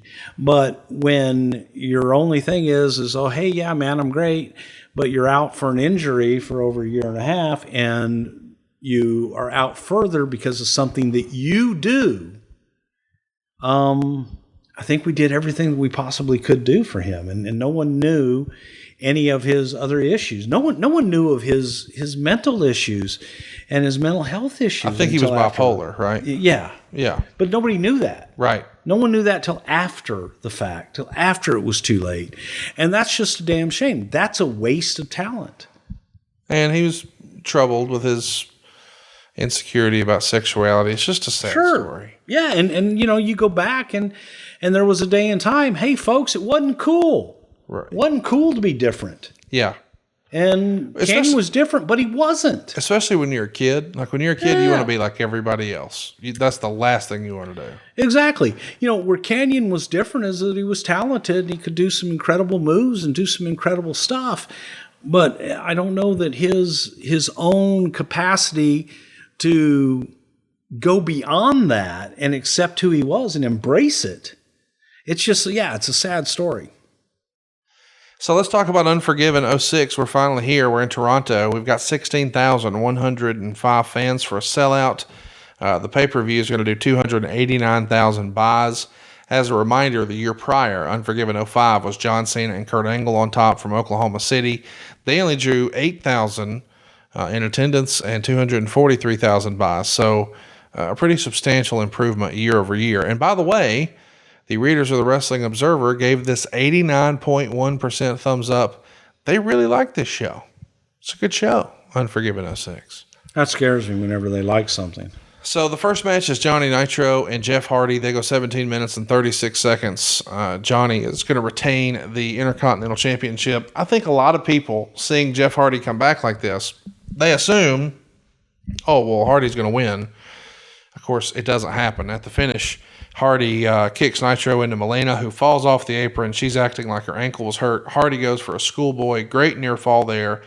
Then Melina takes off her boot. Nitro comes off the top of the Hurricane Rana. Hardy turns it into a powerbomb for a near fall. And then what do you know? Melina hits Hardy with her boot. Nitro gets the pin. 2.25 stars. These are two main roster guys now. 15 years ago, tearing it up for the Intercontinental title. It's almost like they found the damn fountain of youth, huh? I would say so. But in my head, all I heard was Melina took off her boob. Her boob. First. And that would be a hell of a trick. And then I'm sitting there and I'm waiting for the punchline, and then you said it again. And it was boot. And then I had to reprocess everything. I got you. Gotcha. Yeah, if she took her boob off, that would be a feat. Buddy, I got an idea for Smackdown. Oh, buddy, let me tell you, little Melina, here's what we're looking for on this one. I want everybody listening to know if somebody on TV pulls a boob off in the next 2 weeks, we know where that idea came from. Listen, Johnny and Jeff are gonna be in there. They're gonna be going bing bang boom, zing zim zim. He's gonna go do that flippity flop fly bullshit. When he get up there, what the fuck? What do you mean, who the fuck is he? Don't use pronouns. There's only two motherfuckers that can do a goddamn flippity floppity fly. He's fucking Jeff Hardy, so just listen to the goddamn thing. Fucking pronoun, there's only two. He's gonna want to do the flippity fly. You take your boob off. You knock him over the fucking head with it. Boom, bing, bang, boom. Then he jumps on him 1, 2, 3. That's hot, baby. You ever been knocked out with a boob? On fire. I have. In Texas? Heartbreakers? All over the world. Taking a lot of bumps for boobs. Yeah. But not since the early I'm taking 90s. a lot of boobs. Bumps. Yeah. Something like that. So match number 2, Kane goes to a double count out with Umaga in 7 minutes and 3 seconds. The crowd was way into our man Estrada. What a great promo he was back in the day, was he not? Do you have an Armando impression? No, I can't do it. I can't roll my R's. However, if we could bring over Dave Silva's wife, apparently she can roll some damn R's. She's got it down pat. But Dave won't let her out of the house. He will not. No. He will not. They're not welcome here, as you know. But Dave had to sneak in the other day. Yeah, I was recording her. He wouldn't have been. He'd have been Si, stopped at senor. the door. So both of the guys brawl to the back. They're counted out. Meltzer would call it a crappy finish, and of course the crowd's booing it heavily. Star and a quarter. But still, a double count out for a pay-per-view. It's kind of bullshit. No, baby, that ain't bullshit. Here's what it is. They're taking two of your main entities and putting them together, colliding, if you will, and then they're going to want people having a little bit more. Umugu. Next up, we've got the Spirit Squad. In this case, it's Mikey and Kenny. They're going to retain the World Tag Team titles over the Highlanders in 9 minutes and 59 seconds. Dave says the crowd was dead for this one, and then remarks, "It's really amazing how quickly the Spirit Squad got over and how buried underground they got so fast." Behind the referee's back, Johnny hit Robbie with an enziguri, and Mikey pinned him 3/4 of a star.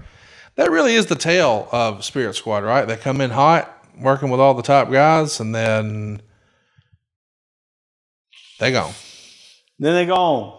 They've gone. You know what? The rest of this I'm gonna do all in dusty when we're I'm talking good with about it. finishes and shit. So that when they come in, the Spirit Squad comes in, all them male cheerleading. I got a O, I got a B, I got a Y. Obi. I don't know what the fuck that's supposed to spell, but it means that I ain't Obi anymore.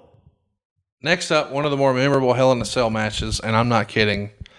25 minutes and 4 seconds. DX beat Vince and Shane McMahon and Big Show. That bullshit, baby. Everybody's bleeding. Both McMahons are bleeding in the first minute or so.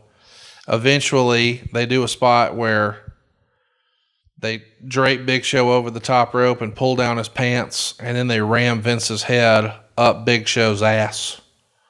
And then Michaels. There's a big ass too. That kind of.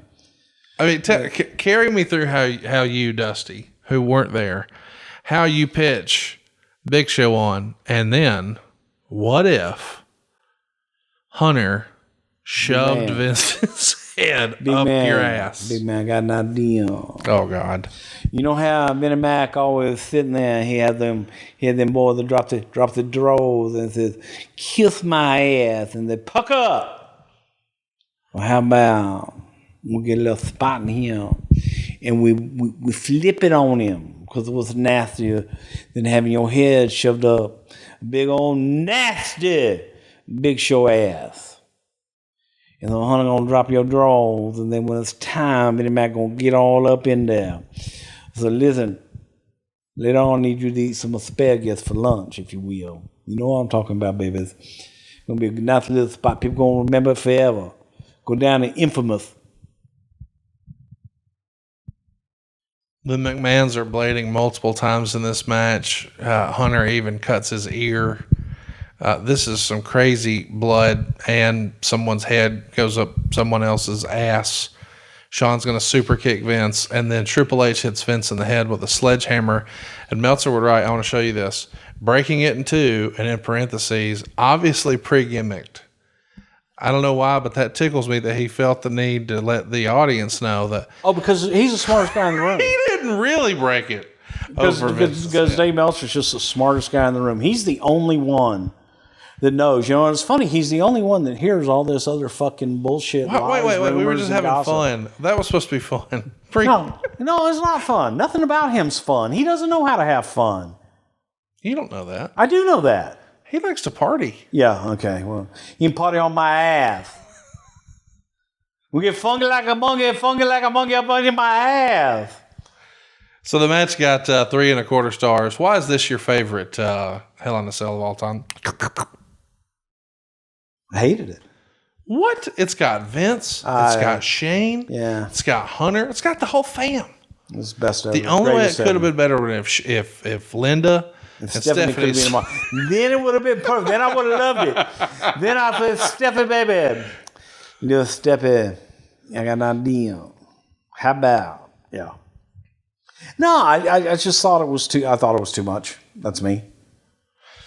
The Hell in a Cell looks a little different here too. Is that based on production? Just the ability to really see what's going on more? Do you think? Or yes. Yeah. It's just, you want to. As you do more, you grow and you learn to give a little bit better, different viewing experience at home. How adamant was Vince on being taken out on a stretcher? That feels like something. God damn, take me out on a stretcher. Leave me laying. Vinnie Mac, we're gonna send out the PMTs. They're gonna put you on there. That's the Peb medical team. That was good that you freestyled that. I like that. The PMTs. And that one, that wasn't even thought of. That was kind of like a fuck up at first. But you made it into a deal. Yes. So chat me up about, somebody has to sit down with Paul White and say, hey, here's what we got in mind. Was he cool with I'm sure he his was. boss being up his ass, literally? Yeah, I'm sure he was. Okay. Probably liked it. Oh, okay. Next up, Trish is going to pin Lita in 11 minutes and 34 seconds to win the women's title. And there's a loud thank you, Trish chant early. She goes for the Stratisfaction. Lita turns it into a sunset flip. But before she gets over, Trish blocks it, puts on the sharpshooter. Lita struggles to find the ropes. And now we're off to the races. But the sharpshooter got everybody all excited when Trish pulled her into the center and Lita tapped. Meltzer would call it probably the best women's match on pay-per-view in a long time. The crowd gave Trish a big ovation. Lily and Garcia is in major tears at ringside, which I'm sure you've seen before. Yeah. And they don't have any kind of ceremony in the ring, and she doesn't do a promo. 3 1/4 stars in this era. And obviously, you know, the women's revolution at this point now was what, 6 years ago or whatever it is. But Trish and Lita here, were the best of the best. Trailblazers in this era. Absolutely. Trish and Lita were the best of the best at that time, and they proved it on that night. But when she comes back through the back, you're thinking it's not goodbye forever. It's see you later. See you later. Yes. Yeah. Next up, Randy Orton and Carlito. They go 8 minutes and 41 seconds. And Meltzer would know, usually the women's match is placed to be an intermission substitute to take the crowd down. But on this show, it was this match. Now, that's something you're rolling your eyes at me. But listen, you've often acknowledged we need a quote-unquote let me up match. And so depends on the card, depends on the layout. But you don't want 2 emotional highs back to back. You need a buffer. People have to build. Well, there was no emotional high that was going to go into Orton and Carlito. So this is the perfect one. It's a match. It's a good match. All right. You got to get hot about it. I am hot about it. So, remember, your nuts are right there. Randy Orton gets busted open in the match. Accidental elbow. Eventually, we have an RKO, though. Second verse, same as the first. Randy Orton gets the win. 2 1/4 stars. Was Randy really coming into his own as a performer in 06? I know he's got some maturity stuff going on outside of the ring and behind the scenes and things like that, but he'd already been world champion a few years ago. But it feels like you guys are, I mean, he's working with Hogan on the last pay-per-view, for goodness sake. He's got a lot of faith and confidence from Vince, right?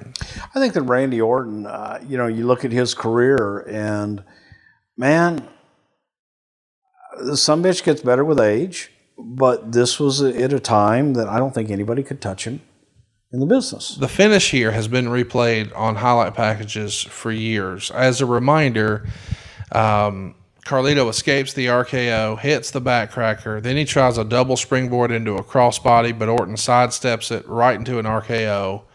Even Meltzer would say the timing of the finish was perfect. It's not an easy spot. Because Dave's done it so many times. He's complimenting and you're still mad. Yes. So we're talking about sort of 2 stars here. It feels like here, Orton's continually on the rise, and for whatever reason, it feels like Carlito maybe is headed the other direction. I don't think so. I don't necessarily think that Carlito was on the way down at all. But Orton, without a doubt, was consistently best guy going night after night, consistent. The main event, a TLC match for the world title. Remember, if John Cena loses, then he's got to go ahead and move to SmackDown for 3 years. That's not the case. Cena beats Edge in 25 minutes and 28 seconds to win the match, and Meltzer would say it was their best bout to date. And there's one big scary bump. Quote, Cena took one bump as the ladder was pushed over where he flew over the top rope and went through a table. Unlike the usual back bump you're taught to try and take, he landed on his hip or tailbone but got right back up and finished the match.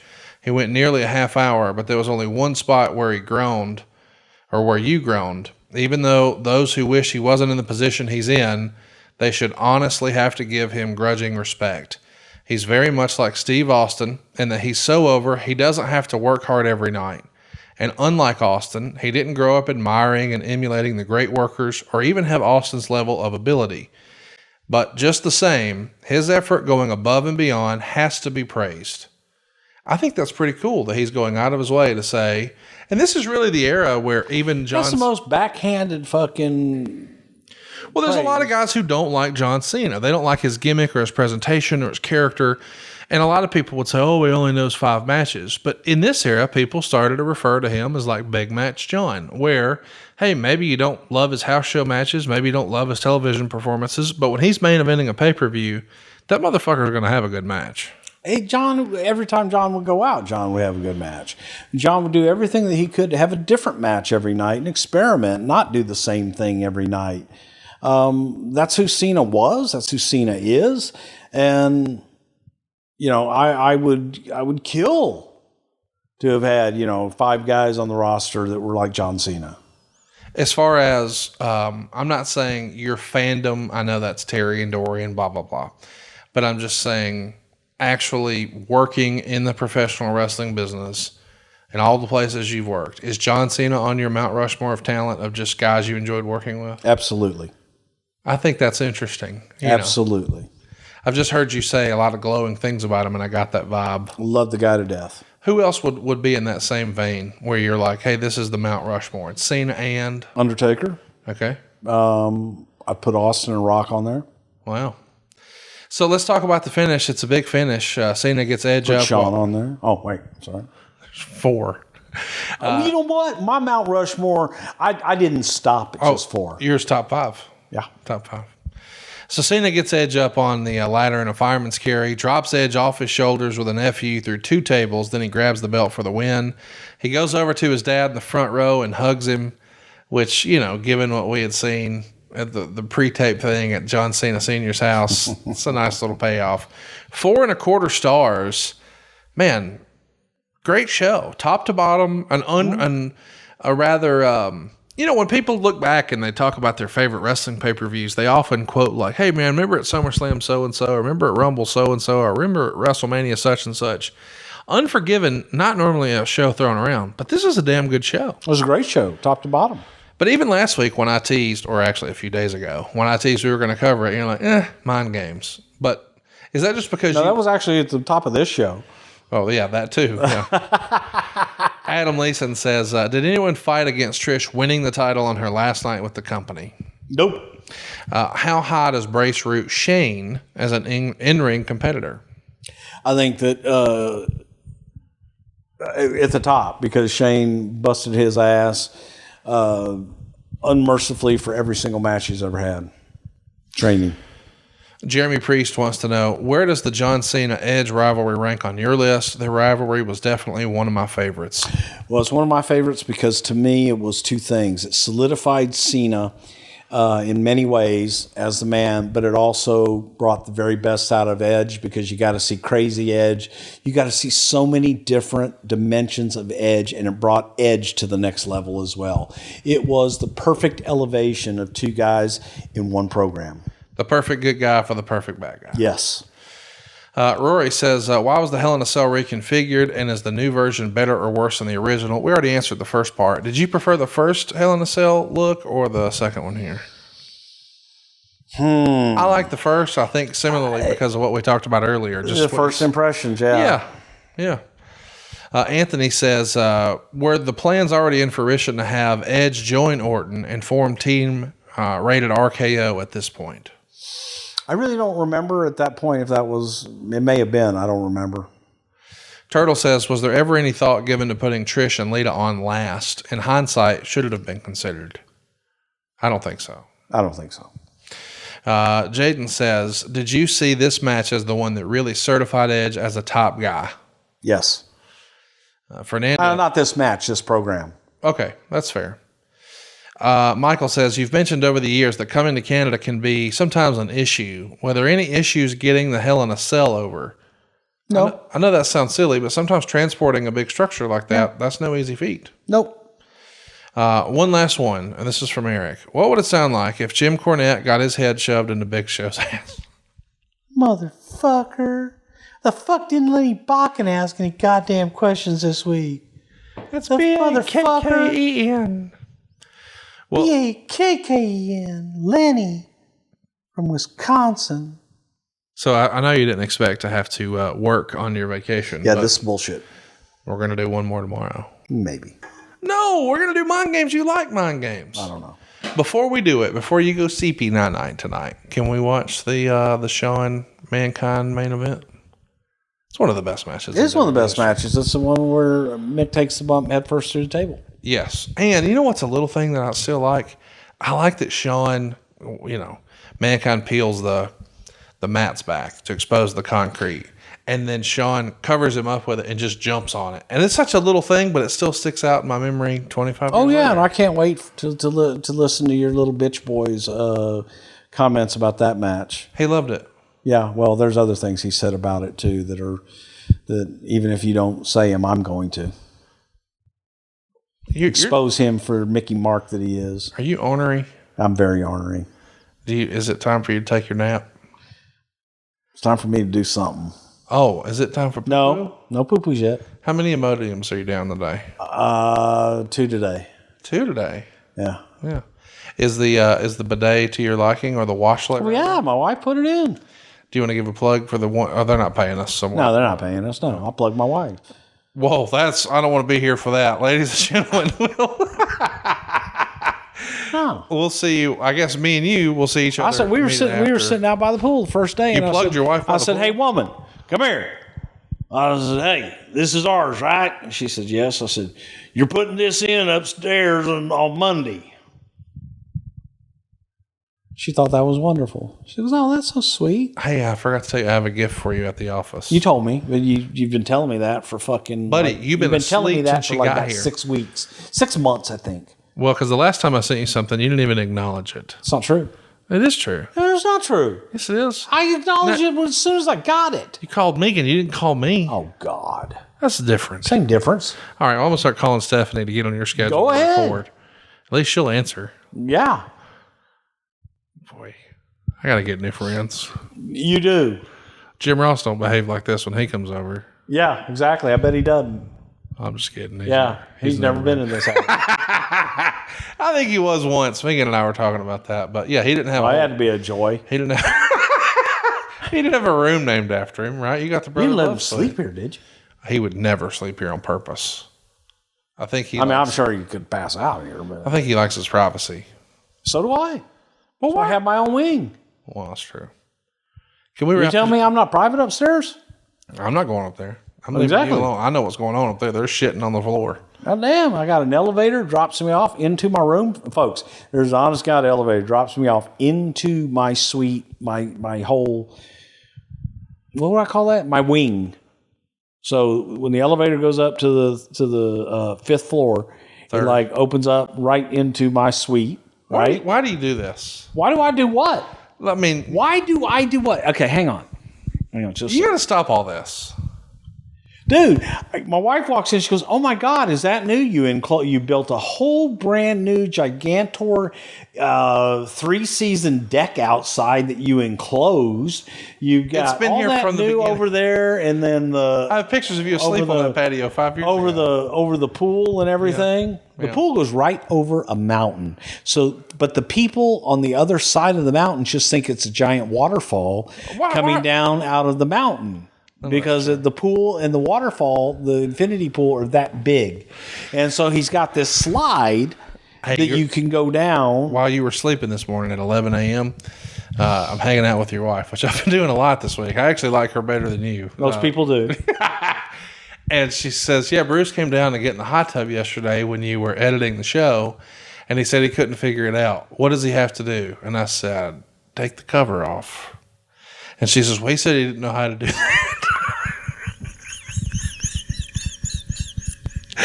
And Megan is standing there and she says, Stephanie, you just take the cover off. She's like, and then what? And Megan goes, there's an on button. You just turn it on. How the fuck am I supposed to know that? You got all this shit on your phone, man, and you took it all off my phone. I did Folks, not. he's okay, so I swear to God, you know how like This those is a little lie. square this is not so help me God, you're gonna go to hell if you deny this. There used to be a little square on my phone. It was called Conrad's House. Okay. Of all the apps and all the shit to control the pool, The to alarm. control the stereo, to control the alarm, to control cameras. the lights, the cameras, the everything in the house. I had like about 8 different apps that were in the one little square on my phone that you had me download and do. All right, and I could control the temperature. Yes. In every single room in the house, I could turn the lights on and off. I could heat the pool up to whatever temperature I wanted. I could do all these different things, and then you cut me off. All right. First of all, You cut me off. You went back to work for the man and got a new phone. Cut me off. When you get a new phone, you don't get the old apps. The apps come over on the phone. Show me on the phone where the apps are. They're not there anymore. They didn't work, so I deleted them. How did you know that? You haven't been here in years. I still tried to fuck with you while I was long distance and turn shit on at 3 o'clock in the morning. You're a bad person. What? So you wanted to... I wanted to turn all the lights on in the house and turn on some Lil Yachty. A-B-I. What's your favorite line in that one? Maybe I'm a vacation. Wait, I'm going to take out my mom. I'm on vacation in Bahamas. I don't think that's your favorite. You're a bad person. Why am I a bad person? You just that would have admitted been funny that shit. you wanted to wake me up in the middle of the night. That would have been funny shit. You know that would have been funny but shit. yet you mock me when I put pickles in your bedroom. That's not funny. It is funny. But that's not funny. What about That's the time rude. I came home a day early and you're floating in my pool and I just played John Cena's theme song? Yeah, did I move? Yes. No, I didn't. Oh, I have video. I stayed right in the gimmick. I just looked up and said, hey. It was optimum sun at that time. I wasn't going to move. Yeah. Maybe I shouldn't post that. That was a nearly naked Bruce Prichard. Yeah. Yeah. Yeah, that'd be bad. Do you think we should wrap the show up now? We've been rambling for quite a while. I thought we wrapped up a while ago. Well, you have to say goodbye. Here's what. We'll see you next week right here on Something to Wrestle with Bruce Prichard. Rock on. Now is it the end of the show? Now it's the end.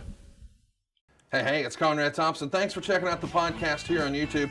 Be sure to hit the subscribe button and the notifications bell so you get a notice anytime we upload some new content. And go save yourself some money right now. If you're in a 30-year loan or you have credit card debt, it's not a matter of if I can save you money. It's a matter of how much. Find out right now for free at SaveWithConrad.com.